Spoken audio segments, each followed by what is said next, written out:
My favorite customer.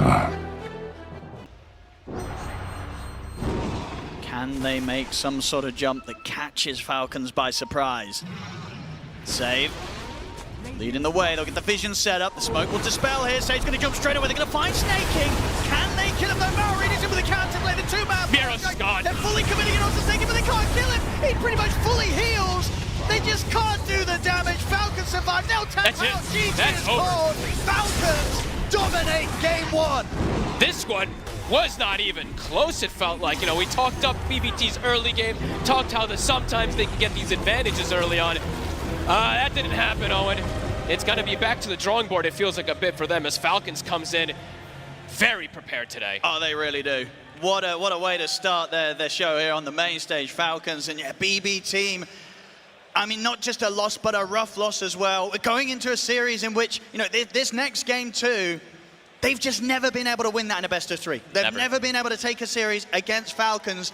In this next game, they're going to have to do something that seemingly and statistically has been impossible for them. They've got to kick it up a lot more. And, you know, I had a little bit of a question. Is Malr1ne going to feel the pressure of the main stage? No, he did not. He dominated. And BBT, they definitely felt a bit of that pressure. Let's see what they can do afterwards. Absolutely. What a showing from Falcons. And as you say, Malr1ne on his Sneyking. Damn. Well, we're going to pass you back over to the panel, see what they have to say about that game one stomp. Careful about how they approach this. They know that BB team's likely to be looking for this sort of play. It's deep breaths from both sides here. It's patience. They're going to get the Vortex opening and straight away over towards Skiter. They're going to live to burst through the Dragon Knight. They've done so. He's out the once. Now they turn attention over towards Ammar, but Miro found the Doom target. Ammar has to back off. Malr1ne is just He's trying to push on forward, but the Earth Split catches him. Malr1ne trying to heal up here with the Satanic. Is it going to be enough to keep it alive against the five of them? It looks pretty good. They can't quite bring Malr1ne down. They've got to start Saika's in backing trouble. off. He's been caught by the blood. Is there any way to break him out of this? They're going to try and get him back up the high ground, but they can't. He's down for the two. Bushwhack catches him. He's out for 2 minutes. No buyback available on Saika. This could be it for Falcons. They're pushing on. That was the fight that they were looking for. Another catch. 20 seconds until Saika can buy back. It's on cooldown. He has the money. Can they last 20 more seconds? GPK trying to buy them time in with the Vortex onto the two of them, but Malr1ne and Skiter, they're looking to close it up. The fortification's there. 7 seconds until Saika is back.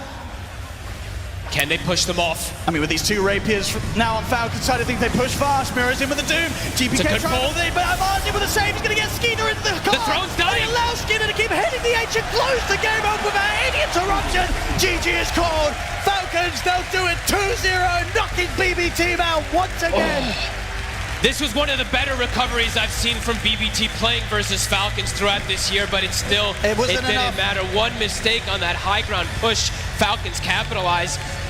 Oh man, a devastating game for BBT, but what a performance from Falcons with a very comfortable, stable draft. And Malr1ne at the end, he just ran through 5 heroes on this Razor with no fear. He really did. You know, in this sort of game where things got as crazy as they did as the minutes passed and we got to that sort of 60-minute mark, yeah, Malr1ne showing no fear at any stage of the match, especially at that end point, knowing that he could go in and he could just survive against the four of them. He was super aware of what BB team had already thrown down on the rest of his lineup. He knew he could get away with that sort of play. Yeah, have to give some commends, of course, to BBT making this type of potential comeback. It was a 30,000 gold lead at some point. They swung it back to 0, but Falcons do find that one opportunity when it's just a split up Medusa that they're able to take that most important team fight. Absolutely, yeah, one of the closest the BB teams come, I feel, in the game against Falcons, where they were so close. So close. So close to turning it, but then they got a little bit ahead of themselves with that push down mid, losing, you know, Saika with the Aegis and quick. I am here with Cr1t. I mean, your first win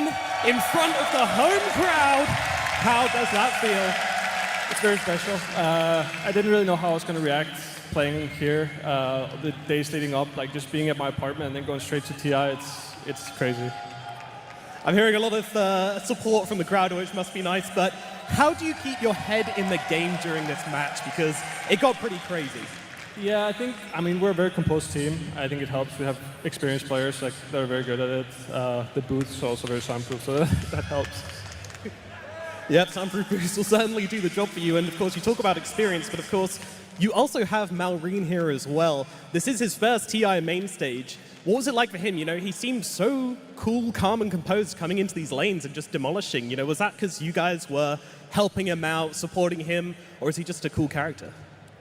I think Stas is just a person that's it's kind of up to him. I mean, we obviously try to help him as much as we can, but he's such like an energy bomb, and it's kind of just up to him on the day to just be there, and today he just decided to show up and be the best player in the world. He certainly did. Absolute performance from him and all of you, to be honest. Congratulations. And of course, there's more work to be done. Who would you rather face in your next lower bracket game? Is it Cloud9 or is it Liquid? Well, I don't really know Cloud9 players that well, and I'm good friends with Blitz, so I'd say I'd rather play Cloud9 so Liquid get top 3. All right, Cr1t, thank you very much. Yeah, thanks, Sheebs. I am here with Saika. Saika, first of all, we're all really sorry to see you guys go out of the tournament. You put together some really great performances. What went wrong in this series, just briefly?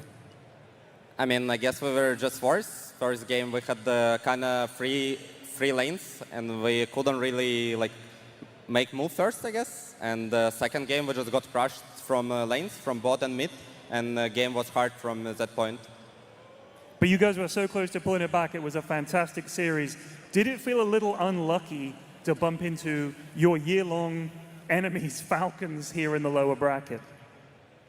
I mean, I guess you can call it unlucky, but anyway, if you want to win tournament or get to super far, you have to beat everyone.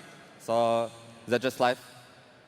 So this season, I think we've seen some glimmers of real brilliance for you guys. What are you going to do to come back next year and turn it around and maybe even win a TI? I mean, hard question. I guess we're just going to try to become better. Maybe some changes, not sure. Okay, and last of all, I know you guys have a ton of fans. Is there anything you'd like to say to them for supporting you this year? Yeah, it was a decent year. Thanks to all fans, especially CS fans, for supporting us. We could feel it. So yeah, we'll come back stronger. Well, thank you, Saika. Thank you for taking the time to talk to us. Can we get a round of applause for BB Team and Saika?